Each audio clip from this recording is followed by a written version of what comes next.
بسم اللہ الرحمن الرحیم۔ شیخ اعجاز صاحب ایک ایسے ادارے میں کام کرتے ہیں جو کہ فی سبیل اللہ لاوارث لاشوں کے غسل اور کفن دفن کا انتظام کرتا ہے۔ وہ بتاتے ہیں ہمارے پاس جو لاشیں آتی ہیں ان میں سے اکثر کے پیچھے کوئی نہ کوئی عبرتناک کہانی ضرور ہوتی ہے۔ آج میں آپ سے ایسی ہی ایک لاش کا واقعہ شیئر کرتا ہوں جس میں آپ لوگوں کے لیے سبق ہے اور نوجوان نسل کے لیے نصیحت ہے۔ جنوری 2018 کی بات ہے، ایک دفعہ ہلکی بارش ہو رہی تھی، سخت سردی کا موسم تھا۔ ہمیں سیال کوٹ کے ایک پوش علاقے کا بتایا گیا کہ وہاں بلدیہ کے ایک ڈبے کے پاس ایک لاوارث لاش پڑی ہے۔ ہمیں یہ اطلاع پولیس کی طرف دی گئی تھی۔ پولیس نے وہ لاش اٹھا کر قانونی کارروائی مکمل کرنے کے بعد لاش ہمارے حوالے کر دی تھی۔ مرنے والا بھوک یا پیاس سے نہیں بلکہ ٹھنڈ سے مر گیا تھا۔ مجھے حیرت اس بات کی تھی کہ اتنے رئیس لوگوں کے بیچ میں ایک شخص اس وقت ٹھنڈ کی وجہ سے مر گیا اور کسی کے ضمیر نے اس سے ملامت تک نہیں کی تھی۔ کسی کے دل میں اتنا احساس یا انسانیت نہیں تھی کہ لاش پر کپڑا ہی ڈال دیتے۔ خیر ہوتی بھی کیوں، اگر انسانیت ہوتی تو مرنے والا شاید مرتا ہی کیوں نہ، کیونکہ اگر اس کو رہنے کے لیے کوئی گرم جگہ دی جاتی تھی، گرم کپڑے اوڑھنے بچھونے کے لیے دے دیے جاتے تو شاید وہ ٹھنڈ سے مرتا ہی نہ۔ خیر ہم نے لاش وصول کی۔ پولیس والوں کی طرف سے بتایا گیا کہ لاش کے ورثاء کہیں نادرن ایریاز میں گئے ہوئے ہیں، ان کی واپسی 2 دن بعد ہے۔ ان تک پیغام پہنچانے کی کوشش کی گئی ہے لیکن ہم ناکام رہے ہیں۔ ساتھ ہی ہم کو ان کا رابطہ نمبر دے دیا گیا اور کہا کہ آپ اس نمبر پر رابطہ کرنے کی کوشش کرتے رہیں، جیسے ہی آپ کا رابطہ ہو جائے تو ان کے کہنے کے مطابق لاش کے متعلق انتظامات کر دیں۔ ہم نے نمبر لے لیا اور کسی نے کسی طرح ان سے رابطہ کر لیا۔ خیر ہم کو انہوں نے یہ تو نہیں بتایا وہ نادرن ایریاز میں ہیں، لیکن انہوں نے یہ بتایا کہ وہ اس وقت گھر سے دور ہیں اور ان کو آنے میں 1-1.5 دن لگ سکتا ہے۔ انہوں نے ہم کو اپنا ایڈریس وغیرہ بتا دیا اور بتایا کہ وہ کل شام تک آ کر لاش وصول کر لیں گے۔ ساتھ ہی انہوں نے ہمیں اپنے گھر کا ایڈریس بھی لکھوا دیا۔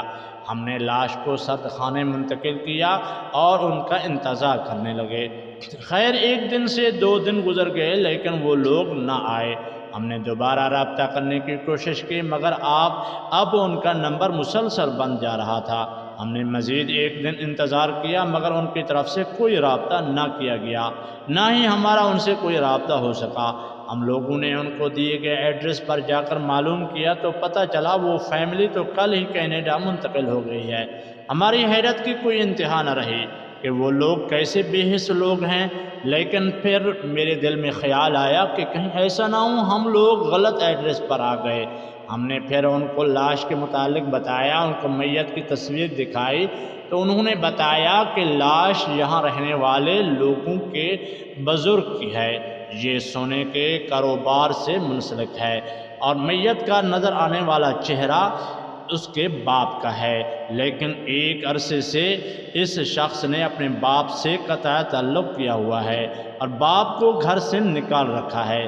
اس کا باپ اکثر اسی گلی میں آتا رہتا اور اس کو منانے کی کوشش کرتا رہتا، لیکن اس نے اپنے ملازمین سے کہہ رکھا تھا اگر اس کا باپ اس کے گیٹ کے قریب بھی آئے تو اس کو دھکے دے کر یہاں سے دور کر دیا جائے، اور شاید اسی رات بھی اس کا باپ یہاں آیا ہوگا اور اس شخص نے ملازمین کے ذریعے اپنے باپ کو دھکے دے کر یہاں سے باہر پھینکوا دیا گیا ہوگا۔ کیونکہ بارش برس رہی تھی، ٹھنڈ بہت زیادہ تھی، اس کے پاس ٹھنڈ سے بچنے کے لیے کوئی انتظامات نہیں تھے، اس لیے وہ بارش میں ٹھنڈ کی وجہ سے ٹھٹک ٹھٹک کر مر گیا۔ مجھے یہ جواب سن کر کب کبھی طاری ہو گئی، وہ کب کبھی ٹھنڈ کی وجہ سے نہیں بلکہ خوف خدا کی وجہ سے تھی، اور میں سوچ رہا تھا کہ اس شخص کا انجام کیا ہوگا جس نے اپنے باپ کو اس طرح ذلیل و رسوا کر کے اس دنیا سے رخصت کر دیا۔ خیر میں واپس آیا اور اپنے عملے سے کہا لاش کی تدفین کا انتظام کیا جائے اور نماز جنازہ کا اعلان کر دیا جائے۔ یوں میں نے نماز جنازہ ادا کروا کے لاش کو دفن کر دیا۔ اور بعد میں اس بات پر تحقیق جاری رکھی کہ آخر ایک بیٹا اپنے باپ سے اس طرح متنفر کیوں ہو گیا۔ تقریباً 4 ماہ کے تک کے بعد مجھے یہ ساری حقائق ملی۔ وہ شخص جو مر چکا ہے، اللہ تعالیٰ اسے راضی ہو، وہ پولیس کا ملازم تھا اور انتہائی زیادہ رشوت خور تھا۔ اس کا یعنی کہ عادت تھی وہ ایسے بے گناہ لوگوں کو پکڑتا جن کو قانون کے بارے میں اتنا علم نہ تھا، ان پہ جھوٹے کیس درج کرتا، ان سے تکڑی رشوت وصول کرتا، پھر ان کو چھوڑ دیتا۔ لوگ اسے اپنے گھر اور گھر کا سامان بیچ کر بھی رشوت دیتے تھے۔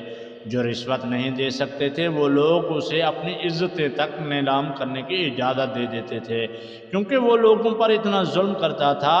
اس حرام میں وہ حصہ لوگوں کو بھی دیتا تھا اور بہت کچھ اس نے اپنی اولاد کے لیے جوڑ رکھا تھا جو آج اسے لاوارث مرنے کے لیے چھوڑ گئی تھی۔ یہی اولاد جس کی خاطر اس نے اتنے گناہ کیے تھے، اسی اولاد نے اسے گھر سے دھکے دے کر نکال دیا تھا۔ وہ سڑک پر پڑا لاوارث مر گیا۔ کسی شخص نے اس کی حالت پر رحم نہیں آیا جس طرح اس کو خدا کی مخلوق پر رحم نہیں آیا تھا۔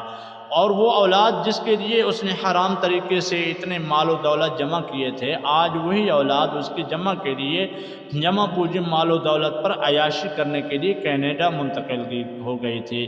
مگر افسوس کہ اس اولاد کے پاس اسے کفن دینے کے لیے بھی پیسے نہ تھے۔ اس واقعے کے ذریعے میں لوگوں کو یہ سبق دینا چاہتا ہوں، آپ جتنا بھی حرام کماتے ہیں اس کی آپ کو ضرورت نہیں ہے، بلکہ اپنے نسلوں کے لیے چھوڑ کر مر جاتے ہیں، اور وہی آپ کے آنے والی نسلیں وہ پیسہ حرام کاریوں میں لگا کر آپ کے لیے مزید گناہ کا سبب بن جاتے ہیں۔ اور یقین کریں ان لوگوں کے پاس آپ کو کفن تک دینے کے لیے پیسے نہیں ہوتے۔ یہ نہیں ہے کہ وہ اپنے غریب ہو چکے ہیں، لیکن وجہ یہ ہے کہ ان کو یہ سب کچھ فضول لگتا ہے۔ اللہ اکبر! کیونکہ آپ نے ان کی پرورش ہی ایسا ہی کیا۔ انہیں کسی چیز کی کوئی قدر نہیں ہوتی، وہ پیسہ ہو، رشتہ ہو یا پھر کچھ بھی ہو، ان کے لیے سب کچھ حرام طریقے سے کمائی کر کے دیا۔ دولت پر عیاشی کرنا ان کو سکھایا اور وہی عیاشی کرتے رہے، آپ کو بھول گئے، آخرکار آپ کو کفن بھی نصیب نہیں ہوا۔ اللہ تعالی ہمیں ایسے اولاد سے بچائے، ہمیں نیک اولاد عطا فرمائے جو ہمیں یہاں بھی فائدہ دے، آخرت میں بھی۔ ہمارے چینل پر نیو ہے تو چینل کو سبسکرائب کر کے لازم جانا۔